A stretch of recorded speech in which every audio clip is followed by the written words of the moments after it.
गधा बन गया शेर। बेवकूफ़ जैसा भी भेष पहने, इसके बोलने से ही इसकी बेवकूफ़ी का पता चल जाता। एक दिन एक गधा रास्ते में चला जा रहा था। एक कपड़े का गट्ठर नजर आया। इसने जब यह गट्ठर खोला तो हैरान रह गया। इसमें शेर की खाल पड़ी हुई थी। गधा बहुत खुश हुआ और इसने शेर की खाल ओढ़ ली। आहा, ये तो बहुत अच्छी है।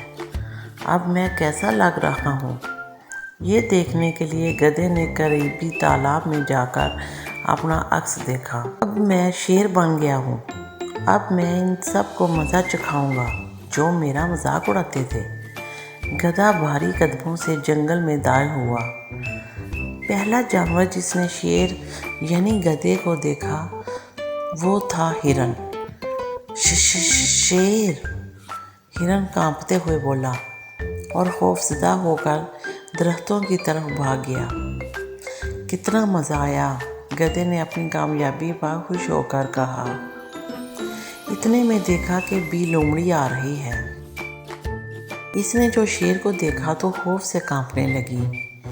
शेर साहिब, आप तो बहुत मुअज़्ज़ज़ और बड़े मर्तबे वाले और अच्छे जानवर हैं, आप मुझे ना खाएं। लोमड़ी गधे के कदमों में गिर गिर कर इससे ज़िंदगी की भीख मांगने लगी।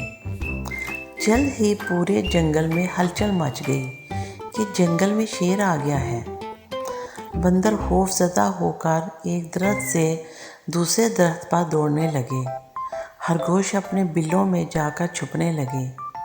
कितने मज़े की बात है, अब मुझे इन्हें शेर की तरह दहाड़ कर डराना चाहिए, गधे ने अपने आप से कहा और फिर शेर की तरह दहाड़ा। लेकिन इसकी दहाड़ में अलग ही आवाज़ निकली, ढींचू ढींचू। सब जानवरों ने यह आवाज़ सुनी और बाहर आ गए। इन्हें गधे की असलियत जानने में देर न लगी कि ये दरअसल गधा है जो शेर की खाल में आ गया है। सब जानवरों ने आकर गधे की वो दिक्कत बनाई कि मत पूछें उसका क्या हाल हुआ। इसके बाद गधे ने तौबा कर ली कि अब जंगल के जानवरों को तंग नहीं करेगा। इस कहानी से हमें ये सबक मिलता है कि बेवकूफ़ जैसा भी भेष पहने, इसके बोलने से ही इसकी बेवकूफ़ी का पता चल जाता है।